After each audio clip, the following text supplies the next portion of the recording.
Little Dorrit by Charles Dickens. Book 2, Riches. Chapter 9, Appearance and Disappearance. "Arthur, my dear boy," said Mr Meagles on the evening of the following day, "Mother and I have been talking this over, and we don't feel comfortable in remaining as we are. That elegant connection of ours, that dear lady who was here yesterday—" "I understand," said Arthur. "Even that affable and condescending ornament of society," pursued Mr Meagles, "may misrepresent us, we are afraid. We could bear a great deal, Arthur, for her sake, but we think we would rather not bear that, if it is all the same to her." "Good," said Arthur. "Go on." "You see," proceeded Mr Meagles, "it might put us wrong with our son-in-law. It might even put us wrong with our daughter, and it might lead to a great deal of domestic trouble. You see, don't you?" "Yes, indeed," returned Arthur. "There is much reason in what you say." He had glanced at Mrs Meagles, who was always on the good and sensible side, and a petition had shone out of her honest face that he would support Mr Meagles in his present inclinings. "So we are very disposed, our mother and I," said Mr Meagles, "to pack up bags and baggage and go among the Allongers and Marshongers once more. I mean, we are very much disposed to be off, strike right through France into Italy, and see our pet." "And I don't think," replied Arthur, touched by the motherly anticipation in the bright face of Mrs Meagles, she must have been very like her daughter once, "that you could do better. And if you ask me for my advice, it is that you set off to-morrow." "Is it really, though?" said Mr Meagles. "Mother, this is being backed in an idea." Mother, with a look which thanked Clennam in a manner very agreeable to him, answered that it was indeed. "The fact is, besides, Arthur," said Mr Meagles, the old cloud coming over his face, "that my son-in-law is already in debt again, and that I suppose I must clear him again. It may be as well, even on this account, that I should step over there and look him up in a friendly way. Then again, here's Mother foolishly anxious, and yet naturally too, about Pet's state of health, and that she should not be left to feel lonesome at the present time. It's undeniably a long way off, Arthur, and a strange place for the poor love, under all the circumstances. Let her be as well cared for as any lady in that land. Still it is a long way off. Just as home is home, though it's never so homely. Why, you see," said Mr Meagles, adding a new version to the proverb, "Rome is Rome, though it's never so Romely." "All perfectly true," observed Arthur, "and all sufficient reasons for going." "I am glad you think so. It decides me. Mother, my dear, you may get ready. We have lost our pleasant interpreter. She spoke 3 foreign languages beautifully, Arthur. You have heard her many a time. And you must pull me through it, Mother, as well as you can. I require a deal of pulling through, Arthur," said Mr Meagles, shaking his head, "a deal of pulling through. I stick at everything beyond a noun substantive, and I stick at him if he's at all a tight one." "Now I think of it," returned Clennam, "there's Cavalletto. He shall go with you if you like. I could not afford to lose him, but you will bring him safe back." "Well, I am much obliged to you, my boy," said Mr Meagles, turning it over, "but I think not. No, I think I'll be pulled through by Mother. Cavallouro, I stick at his very name to start with, and it sounds like the chorus to a comic song, is so necessary to you that I don't like the thought of taking him away. More than that, there's no saying when we may come home again, and it would never do to take him away for an indefinite time. The cottage is not what it was. It only holds 2 little people less than it ever did, Pet and her poor unfortunate maid Tattycoram, but it seems empty now. Once out of it, there's no knowing when we may come back to it. No, Arthur, I'll be pulled through by mother. They would do best by themselves, perhaps, after all, Clennam thought. Therefore he did not press his proposal. If you would come down and stay here for a change, when it wouldn't trouble you, Mr Meagles resumed, I should be glad to think, and so would mother too, I know, that you were brightening up the old place with a bit of life it was used to when it was full, and that the babies on the wall there had a kind eye upon them sometimes. You so belong to the spot and to them, Arthur, and we should every one of us have been so happy if it had fallen out. But let us see. How's the weather for travelling now? Mr Meagles broke off, cleared his throat, and got up to look out of the window. They agreed that the weather was of high promise, and Clennam kept the talk in that safe direction until it had become easy again, when he gently diverted it to Henry Gowan and his quick sense and agreeable qualities when he was delicately dealt with. He likewise dwelt on the indisputable affection he entertained for his wife. Clennam did not fail of his effect upon good Mr Meagles, whom these commendations greatly cheered, and who took mother to witness that the single and cordial desire of his heart in reference to their daughter's husband was harmoniously to exchange friendship for friendship and confidence for confidence. Within a few hours the cottage furniture began to be wrapped up for preservation in the family absence, or, as Mr Meagles expressed it, the house began to put its hair in papers. And within a few days father and mother were gone. Mrs Tickit and Dr Buchan were posted, as of yore, behind the parlour blind, and Arthur's solitary feet were rustling among the dry fallen leaves in the garden walks. As he had a liking for the spot, he seldom let a week pass without paying a visit. Sometimes he went down alone from Saturday to Monday, sometimes his partner accompanied him. Sometimes he merely strode for an hour or two about the house and garden, saw that all was right, and returned to London again. At all times and under all circumstances, Mrs Tickit, with her dark row of curls, and Dr Buchan, sat in the parlour window looking out for the family return. On one of his visits, Mrs Tickit received him with the words, I have something to tell you, Mr Clennam, that will surprise you.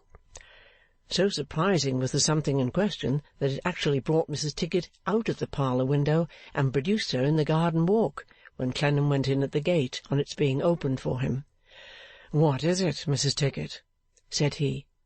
Sir, returned that faithful housekeeper, having taken him into the parlour and closed the door, if ever I saw the led-away and deluded child in my life, I saw her identically in the dusk of yesterday evening. You don't mean Tattycoram? Yes, I do, quoth Mrs Tickit, clearing the disclosure at a leap. Where? Mr Clennam, returned Mrs Tickit. I was a little heavy in my eyes, being that I was waiting longer than customary for my cup of tea, which was then preparing by Mary Jane. I was not sleeping, nor what a person would term correctly dozing. I was more what a person would strictly call watching, with my eyes closed. Without entering upon an inquiry into this curious abnormal condition, Clennam said, Exactly. Well? Well, sir, proceeded Mrs Tickit, I was thinking of one thing and thinking of another, just as you yourself might, just as anybody might. Precisely so, said Clennam. Well? And when I do think of one thing, and do think of another, pursued Mrs Tickit, I hardly need to tell you, Mr Clennam, that I think of the family, Because, dear me, a person's thoughts," Mrs. Tickit said this with an argumentative and philosophic air, "however they may stray, will go more or less on what is uppermost in their minds. They will do it, sir, and a person can't prevent them." Arthur subscribed to this discovery with a nod. "You find it so yourself, sir, I'll be bold to say," said Mrs. Tickit, "and we all find it so. It ain't our stations in life that changes us, Mr. Clennam. Thoughts is free. As I was saying, I was thinking of one thing and thinking of another, and thinking very much of the family, not of the family in the present times only, but in the past times too. For when a person does begin thinking of one thing and thinking of another in that manner, as it's getting dark, what I say is that all times seem to be present, and a person must get out of that state and consider before they can say which is which."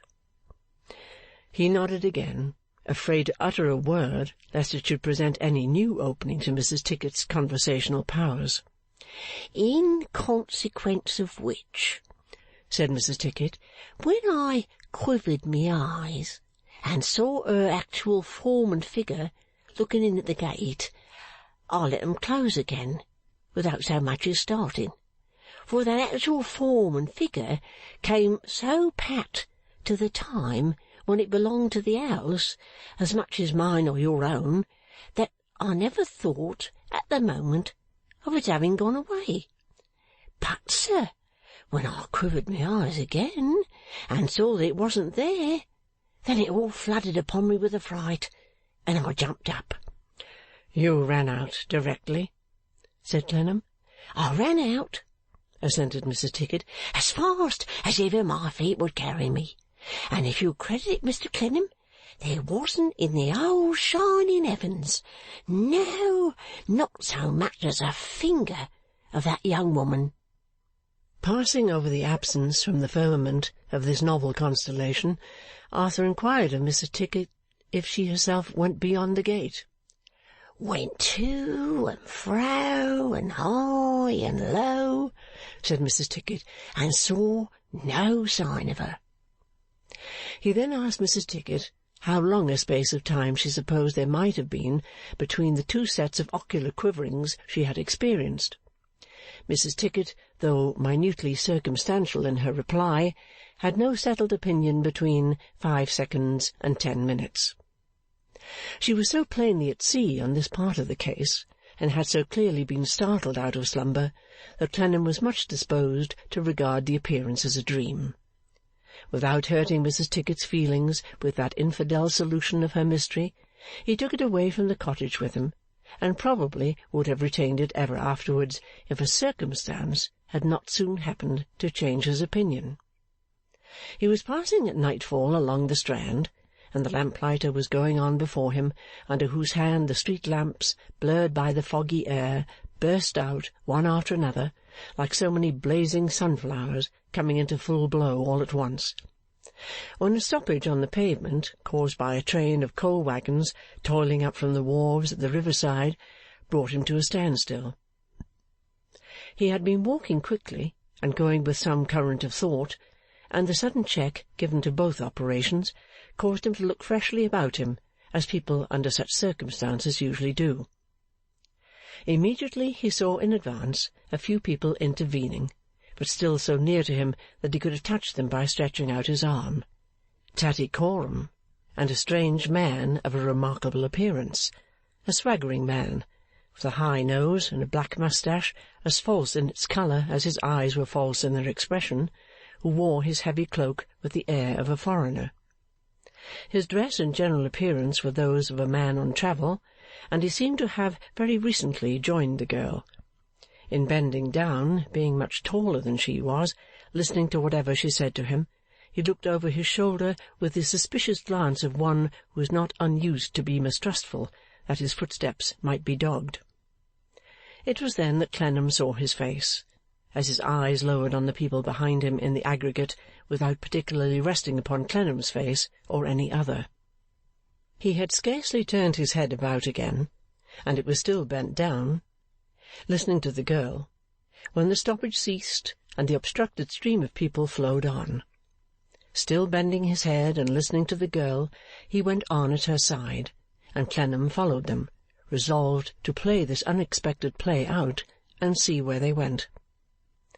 He had hardly made the determination, though he was not long about it, when he was again as suddenly brought up as he had been by the stoppage. They turned short into the Adelphi, the girl evidently leading, and went straight on as if they were going to the terrace which overhangs the river. There is always to this day a sudden pause in that place to the roar of the great thoroughfare. The many sounds become so deadened that the change is like putting cotton in the ears, or having the head thickly muffled. At that time the contrast was far greater, there being no small steamboats on the river, no landing-places but slippery wooden stairs and foot causeways, no railroad on the opposite bank, no hanging bridge or fish-market near at hand, no traffic on the nearest bridge of stone, nothing moving on the stream but watermen's wherries and coal-lighters. Long and broad black tiers of the latter, moored fast in the mud as if they were never to move again, made the shore funereal and silent after dark, and kept what little water movement there was far out towards mid-stream. At any hour later than sunset, and not least at that hour when most of the people who have anything to eat at home are going home to eat it, and when most of those who have nothing have hardly yet slunk out to beg or steal, it was a deserted place, and looked on a deserted scene. Such was the hour when Clennam stopped at the corner, observing the girl and the strange man as they went down the street. The man's footsteps were so noisy on the echoing stones that he was unwilling to add the sound of his own. But when they had passed the turning, and were in the darkness of the dark corner leading to the terrace, he made after them with such indifferent appearance of being a casual passenger on his way as he could assume. When he rounded the dark corner, they were walking along the terrace towards a figure which was coming towards them.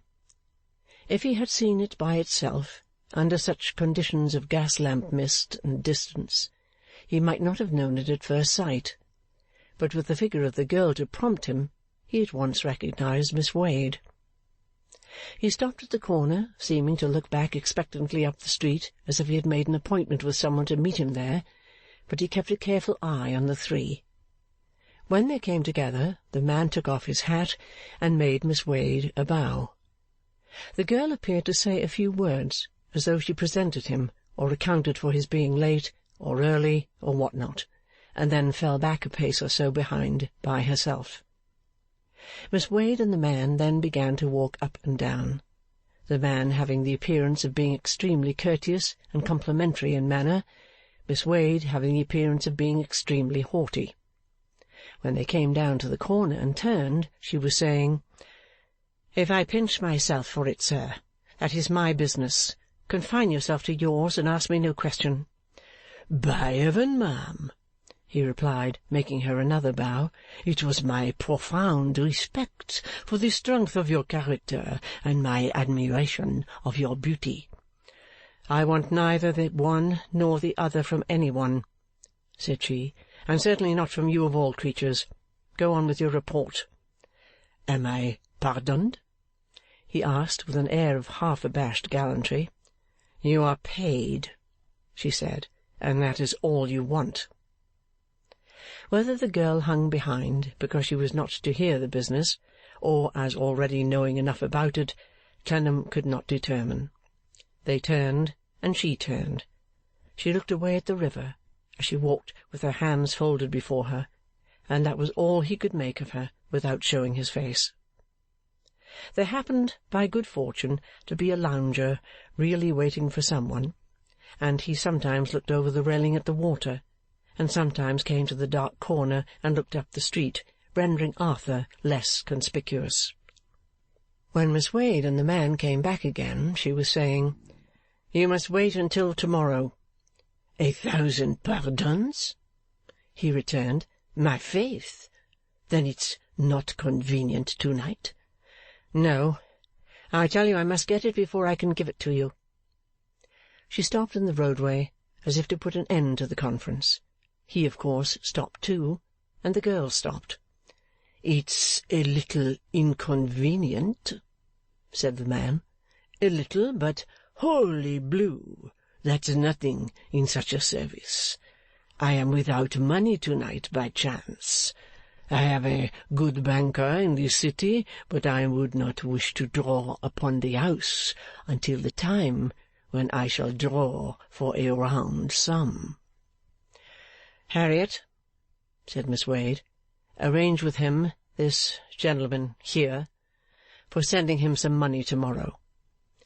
She said it with a slur of the word gentleman, which was more contemptuous than any emphasis, and walked slowly on.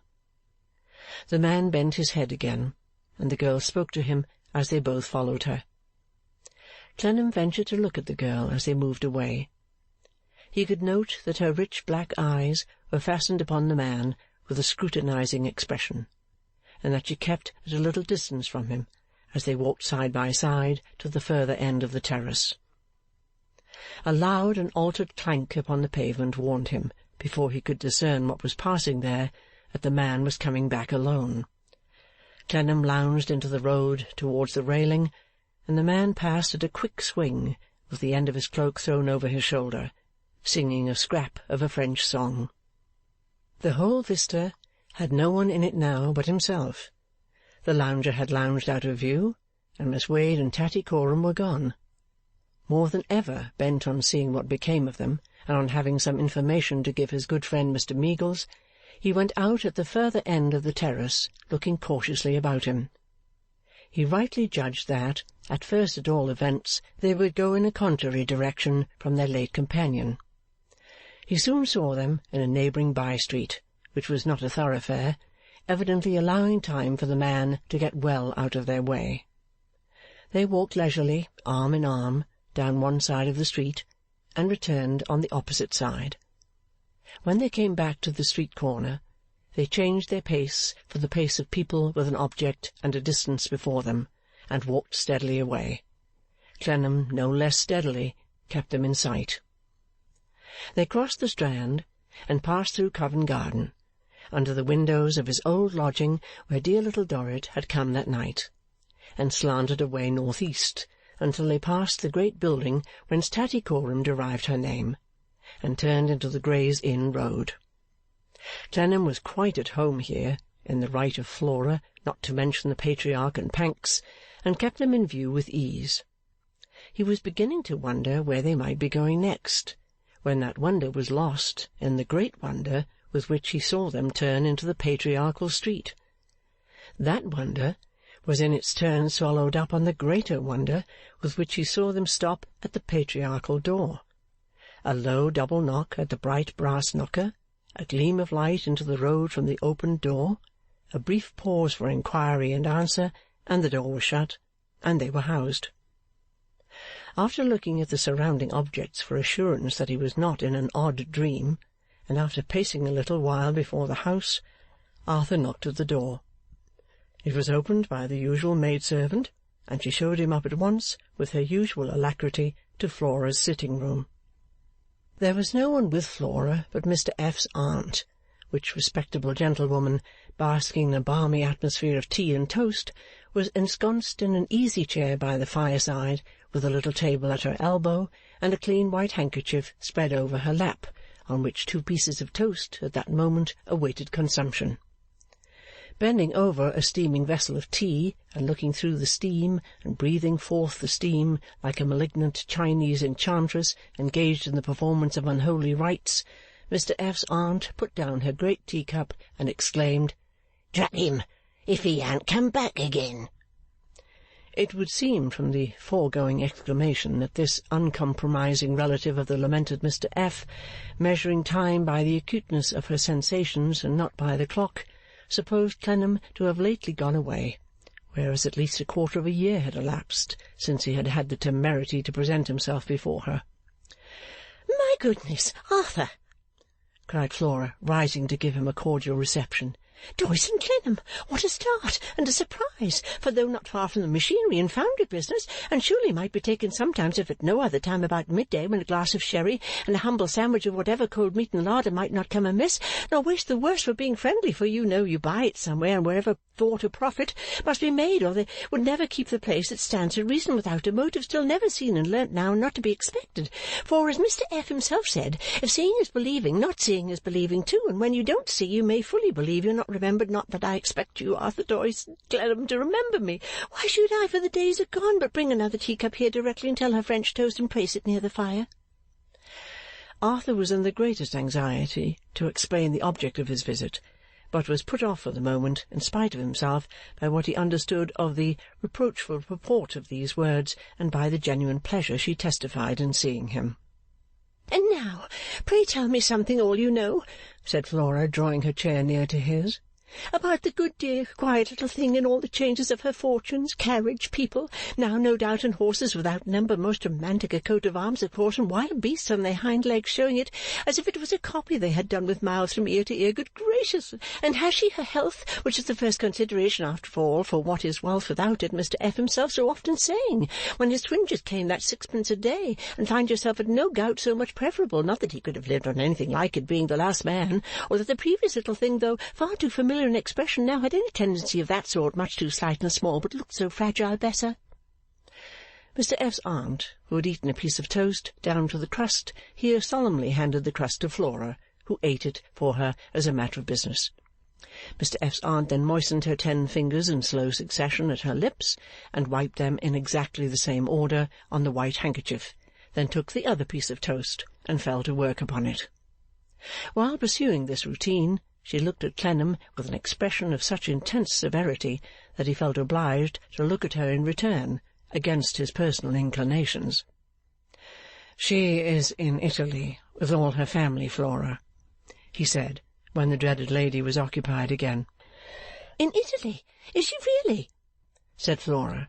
"With the grapes growing everywhere, and lava necklaces and bracelets too, that land of poetry, with burning mountains picturesque beyond belief, though if the organ boys came away from the neighbourhood not to be scorched, nobody can wonder, being so young and bringing their white mice with them, most humane. And is she really in that favoured land, with nothing but blue about her, and dying gladiators and belvederes, though Mr. F. himself did not believe, for his objection when in spirits was that the images could not be true, there being no medium between expensive quantities of linen badly got up and all in creases, and none whatever, which certainly does not seem probable, though possibly in consequence of the extremes of rich and poor, which may account for it."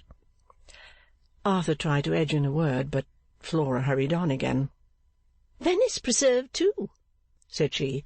"I think you have been there. Is it well or ill preserved? For people differ so, and macaroni, if they really eat it like the conjurers, why not cut it shorter? You are acquainted, Arthur. Oh dear, Doyce and Clennam, at least not dear, and most assuredly not Doyce, for I have not the pleasure, but pray excuse me. Acquainted, I believe, with Mantua. What has it got to do with Mantua? Making, for I never have been able to conceive it." "I believe there is no connection, Flora, between the two," Arthur was beginning, when she caught him up again. "Upon your word, no, isn't there? I never did, but that's like me. I run away for an idea, and having none to spare, I keep it. Alas, there was a time, dear Arthur, that is to say, decidedly not dear, no Arthur neither, but you understand me, when one bright idea gilded that what's-his-name horizon of etc., but it's darkly clouded now, and all is over." Arthur's increasing wish to speak of something very different was by this time so plainly written on his face that Flora stopped in a tender look and asked him what it was. "I have the greatest desire, Flora, to speak to someone who is now in this house, with Mr. Casby, no doubt. Someone whom I saw come in, and who, in a misguided and deplorable way, has deserted the house of a friend of mine." "Papa see so many and such odd people," said Flora, rising, "that I shouldn't venture to go down for any one but you, Arthur. But for you, I would willingly go down in a diving bell, much more a dining room, and will come back directly, if you mind, and at the same time not mind Mr. F.'s aunt while I'm gone." With these words and a parting glance, Flora bustled out, leaving Clennam under dreadful apprehension of this terrible charge. The first variation which manifested itself in Mr. F.'s aunt's demeanour when she had finished her piece of toast was a loud and prolonged sniff. Finding it impossible to avoid construing this demonstration into a defiance of himself, its gloomy significance being unmistakable, Clennam looked plaintively at the excellent though prejudiced lady from whom it emanated, in the hope that she might be disarmed by a meek submission. "None of your eyes at me," said Mr F.'s aunt, shivering with hostility. "Take that." That was the crust of the piece of toast. Clennam accepted the boon with a look of gratitude, and held it in his hand under the pressure of a little embarrassment, which was not relieved when Mr F.'s aunt, elevating her voice into a cry of considerable power, exclaimed, "He has a proud stomach, this chap. He's too proud a chap to eat it." And coming out of her chair, shook her venerable fist so very close to his nose as to tickle the surface. But for the timely return of Flora to find him in this difficult situation, further consequences might have ensued. Flora, without the least discomposure or surprise, but congratulating the old lady in an approving manner on being "very lively to-night," handed her back to her chair. "He has a proud stomach, this chap," said Mr F.'s relation, on being reseated. "Give him a meal of chaff." "Oh, I don't think he would like that, aunt," returned Flora. "Give him a meal of chaff, I tell you," said Mr F.'s aunt, glaring round Flora on her enemy. "It's the only thing for a proud stomach. Let him eat up every morsel. Drat him, give him a meal of chaff." Under a general pretence of helping him to this refreshment, Flora got him out on the staircase. Mr F.'s aunt even then constantly reiterating with inexpressible bitterness that he was a chap, and had a proud stomach, and over again insisting on that equine provision being made for him which she had already so strongly prescribed. "Such an inconvenient staircase and so many corner stairs, Arthur," whispered Flora. "Would you object to putting your arm round me under my pelerine?" With a sense of going downstairs in a highly ridiculous manner, Clennam descended in the required attitude, and only released his fair burden at the dining-room door. Indeed, even there she was rather difficult to be got rid of, remaining in his embrace to murmur, "Arthur, for mercy's sake, don't breathe it to papa." She accompanied Arthur into the room where the Patriarch sat alone, with his list shoes on the fender, twirling his thumbs as if he had never left off. The youthful Patriarch, aged 10, looked out of his picture-frame above him with no calmer air than he. Both smooth heads were alike, beaming, blundering, and bumpy. "Mr Clennam, I am glad to see you. I hope you are well, sir. I hope you are well. Please to sit down. Please to sit down." "I had hoped, sir," said Clennam, doing so and looking round with a face of blank disappointment, "not to find you alone." "Ah, indeed," said the Patriarch sweetly. "Ah, indeed." "I told you so, you know, papa," cried Flora. "Ah, to be sure," returned the Patriarch. "Yes, just so. Ah, to be sure." "Pray, sir," demanded Clennam anxiously, "is Miss Wade gone?" "Miss... Oh, you call her Wade," returned Mr Casby. "Highly proper." Arthur quickly returned, "What do you call her?" "Wade," said Mr Casby. "Oh, always Wade." After looking at the philanthropic visage and the long silky white hair for a few seconds, during which Mr Casby twirled his thumbs and smiled at the fire as if he were benevolently wishing it to burn him that he might forgive it, Arthur began, "I beg your pardon, Mr Casby." "Not so, not so," said the Patriarch. "Not so."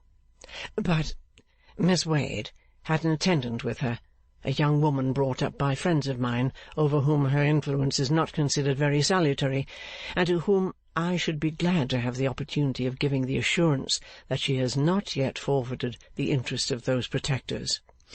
"Really, really," returned the Patriarch.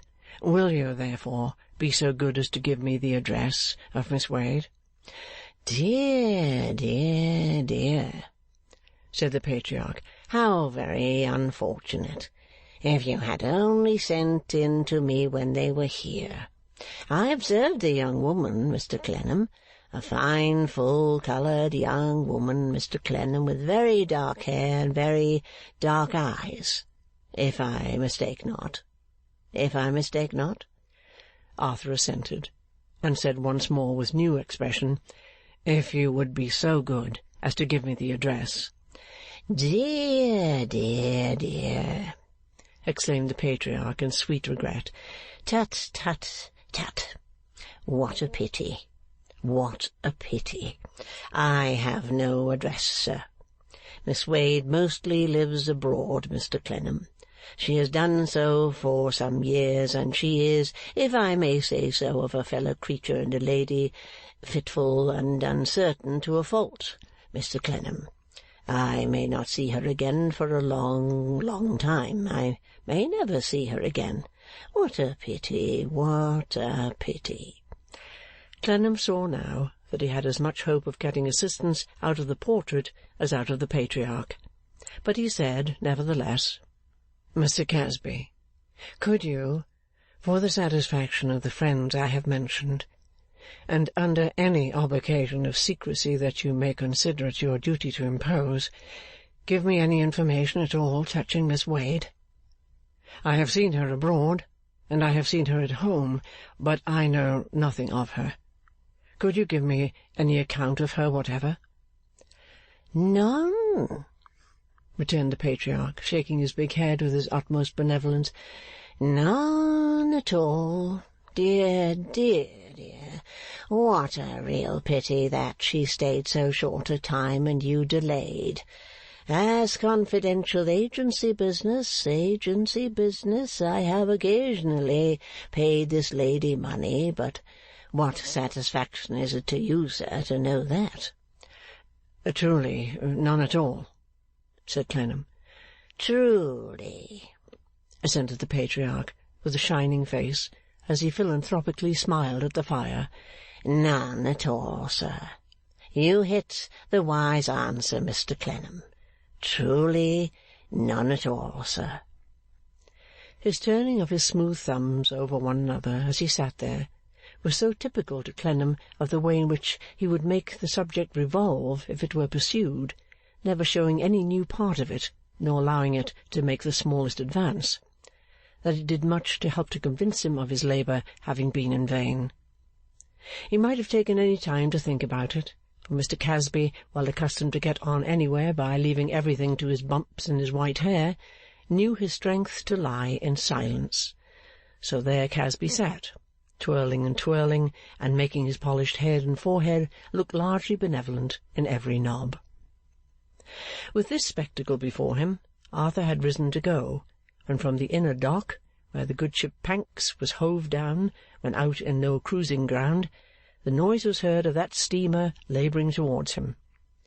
It struck Arthur that the noise began demonstratively far off, as though Mr Pancks sought to impress on any one who might happen to think about it that he was working on from out of hearing.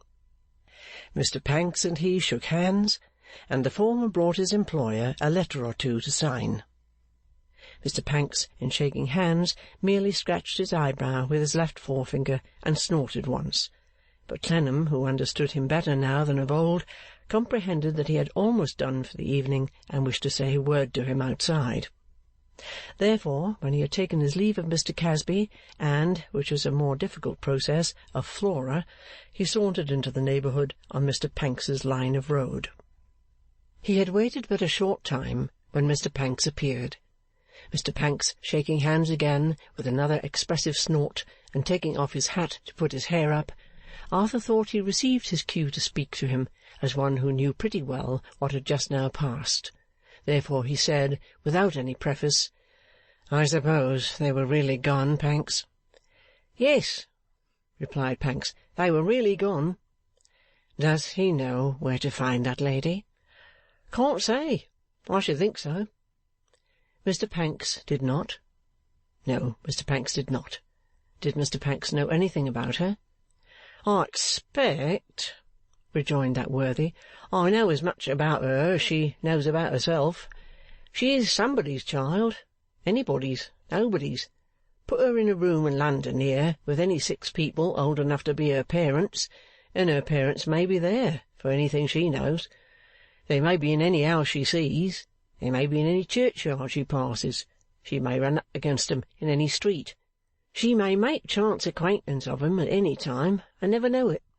She knows nothing about 'em. She knows nothing about any relative whatever. Never did. Never will.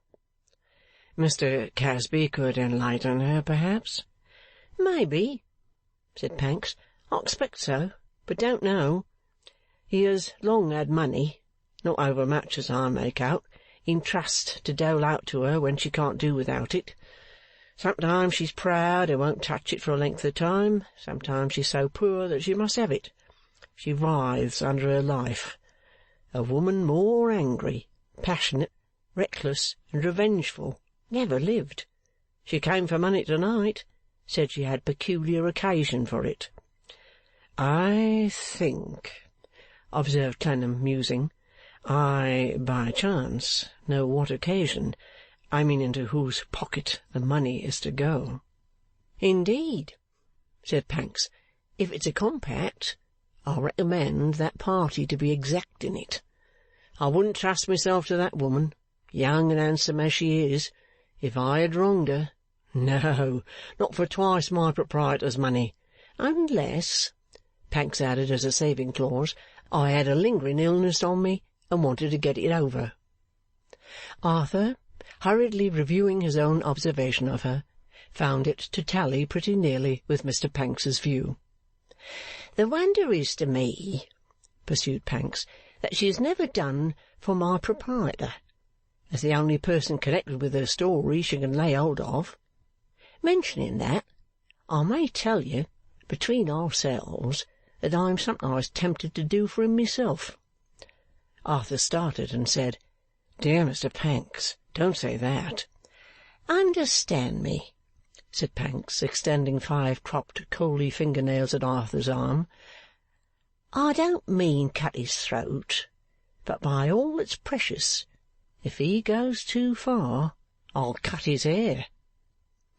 Having exhibited himself in the new light of enunciating this tremendous threat, Mr. Pancks, with a countenance of grave import, snorted several times and steamed away. End of Book 2, Chapter 9.